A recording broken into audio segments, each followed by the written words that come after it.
Oi pessoal, está na hora de dar início a mais um especial aqui no PTK e Pipoca, porque neste ano de 2024 a Columbia Pictures completa 100 anos da sua existência. E essa data se completou em janeiro. E aqui eu vou trazer para vocês ao longo desses meses uma lista com 30 filmes que foram marcantes na história do estúdio. Ele que hoje é pertencente aí à Sony Entertainment e está completando mais um centenário aí, mais um estúdio completando um centenário, e a gente não poderia deixar de comentar aqui. E lá no comecinho do século, no comecinho dos anos 2000, a Columbia fez Homem-Aranha, o já clássico filme lá de 2002, num momento que Hollywood ainda não tinha certeza se os filmes de super-herói iriam funcionar. A gente tinha tido alguns ali, como Superman, Batman, até algumas outras coisas, e a gente tinha feito ali um sucesso com os X-Men em 2000, lá na Fox, e aí a Sony decidiu botar as suas fichas no Homem-Aranha, trazendo o Sam Raimi aí para a direção, o que marcou muito a carreira desse diretor,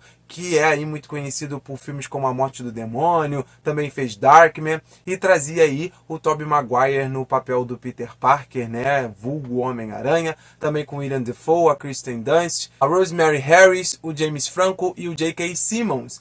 Todos eles aí no elenco principal, e a gente também teve participações ali, como o Joey Manganiello, Elizabeth Banks e Octavia Spencer ali, aparecendo bem rapidamente neste filme que tenho certeza marcou muito e muito a vida da galera lá no comecinho dos anos 2000, e vou trazer aqui para vocês, obviamente, tudo o que eu acho de Homem-Aranha, logo depois que eu rodar a vinheta do nosso especial de 100 anos da Columbia Pictures.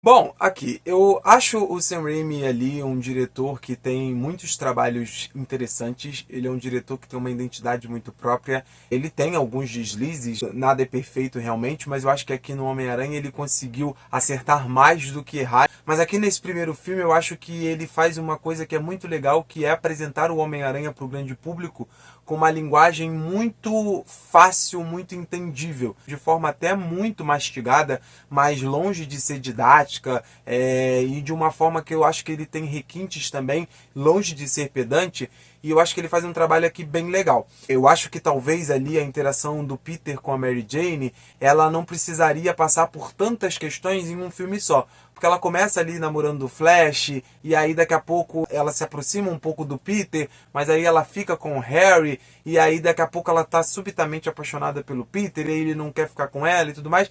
Eu acho que o Sam Raimi ali, né, junto com a sua equipe, queria estabelecer realmente esse casal que é muito icônico dos quadrinhos, mas eles botaram muitos contratempos e parece que as coisas não ficaram tão críveis quanto deveriam. Eu acho que poderia haver uma evolução mais interessante. Existe um pouco a dualidade ali, Lois Lane e Superman, Clark Kent, né, que ela gosta muito do Homem-Aranha, tem uma proximidade com Peter Parker, os dois sendo a mesma pessoa.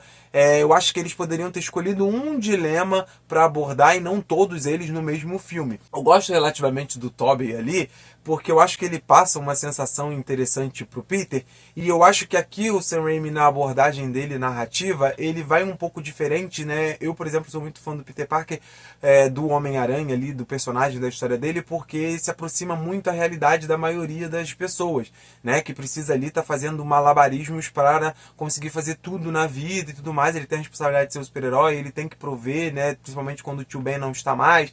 Ele precisa estudar, ele precisa equilibrar todas essas questões, as românticas e etc.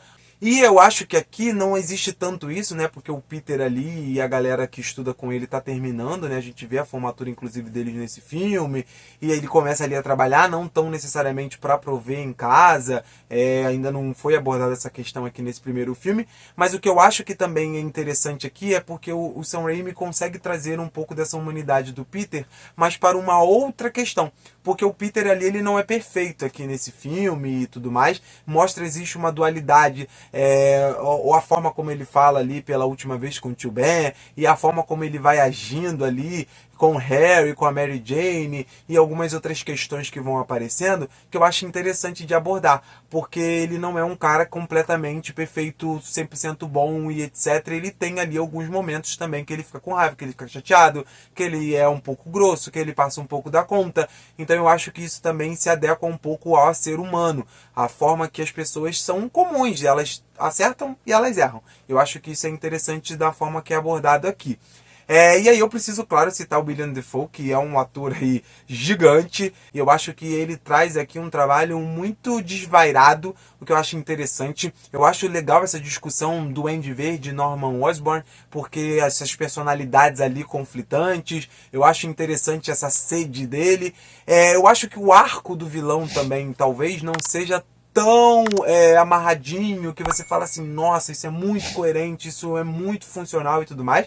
Eu acho que ele serve de um meio para um fim. A gente precisa ter um vilão aqui para o Homem-Aranha enfrentar, para ter um embate ali. Vamos trazer o Duende Verde, é o principal vilão, é o mais conhecido do Homem-Aranha. Vamos colocá-lo aqui. Eu acho que ele é realmente mais um meio para um fim, porque não traz tantas discussões ali que colocam contrapontos entre o herói e entre o vilão. Mas eu acho que existem algumas coisas ali que são interessantes, mas que crescem por causa do William Dafoe, que é um grande ator realmente aqui. E aí, falando sobre o Sam Raimi, né, que já citei algumas coisas, algumas questões criativas dele, eu acho que ele realmente é um grande diretor e ele dirige esse filme muito bem. Eu gosto de algumas cenas, particularmente, assim, as descobertas ali do Peter e tudo mais. Eu acho que tem um carisma ali, de certa forma, no Tobey, que ele vai apresentando conforme ele vai descobrindo os poderes. Eu acho que é até uma construção de arco interessante. Claro que hoje é mais fácil da gente comentar assim, por a gente já ter visto a trilogia que foi feita, porque a gente já começa a ver indícios ali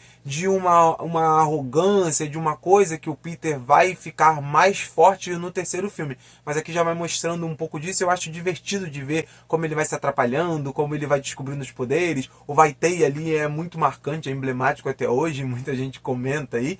Então eu acho que isso é bem interessante da gente ir acompanhando. E eu gosto de alguns momentos também de transição, algumas vezes que ele se balança pela cidade, aquele momento em que ele vai começar a pensar no traje ali, que ele vai vestir, né, inicialmente ali para a luta e tudo mais. É uma cena de transição bem legal. Apesar de eu achar que a edição aqui, a montagem do filme, ela não é tão legal, porque eu não gosto muito dessas telas pretas, porque me remete muito à televisão.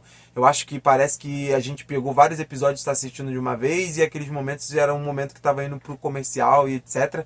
E não gosto muito dessa transição. Eu acho que ela podia ser um pouco mais fluida para dar um pouco mais agilidade. Quando você faz aquela pausa ali, mesmo que por, sei lá, 2 segundos, eu acho que quebra um pouco o ritmo do filme. Eu não gosto tanto dessa montagem, mas eu acho que tem alguns momentos de transição como esse do uniforme que eu acho bem legais. Eu gosto desse momento da luta ali também, e eu gosto dessa ideia também de ele se tornar o Homem-Aranha, né, com esse nome ali na luta, né, que a intenção dele era ser o Aranha Humana e tudo mais. Eu acho que é uma coisa interessante porque dá um pouco de veracidade aos fatos, assim, porque eu acho muito fácil o cara já, ganhei os poderes aqui, eu vou ser o Homem-Aranha e esse nome pegar, porque ele sai por aí espalhando para as pessoas que o nome dele é Homem-Aranha. Eu acho que é muito mais fácil ele receber esse nome de alguma forma, né, geralmente acontece assim nos quadrinhos e em outras adaptações, mas eu acho que aqui fica interessante ali, assim como o nome do Duende Verde ser dado ali pelo Jameson, né, no jornal, quando ele cria lá a manchete e coloca esse nome de Duende Verde. O que acaba fazendo falta pra mim é quando ele vem com o traje final, né, porque quando ele vai pra luta ele já tem o esboço ali, só que ele bota uma roupa completamente diferente do que a gente vê no desenho, e de repente ele aparece com aquela roupa do Homem-Aranha e não tem aquele momento que mostra, né, ele costurando, fazendo a roupa, tentando pensar ali numa coisa mais funcional e tudo mais. Então eu acho que existe um pouco de momentos que a veracidade fica bem interessante, que eles abraçam bem os pés no chão, mas alguns momentos ficam um pouco fora da casinha, digamos assim. Então eu acho que ele funciona como um filme do Homem-Aranha para apresentar o universo, para aproximar a gente disso, para funcionar, para botar para o público realmente o universo de super-heróis, para se fidelizar um pouco as pessoas, né, o grande público que o cinema atinge ali. Eu acho que funciona, eu acho que o Sam Raimi traz isso de forma bem simples, e eu acho bem legal a forma como ele traz, é bem mastigado, é muito entendível, é funcional, mas eu acho que tem algumas coisas ali que não são tão legais, que poderiam ser mais legais, mas eu acho que no todo acaba funcionando e realmente pavimenta aí pro excelente Homem-Aranha 2, que, vou dar um spoiler, vai entrar também aqui na nossa lista de 100 anos da Columbia Pictures, então é importante que você fique ligado aqui no canal. O vídeo de hoje então terminando por aqui, eu espero realmente que vocês tenham gostado. Aí nos comentários eu peço que você deixe o que você acha de Homem-Aranha, o filme lá de 2002. Também não esquece de deixar o seu like, de se inscrever no canal e de ativar as notificações. Tchau, tchau.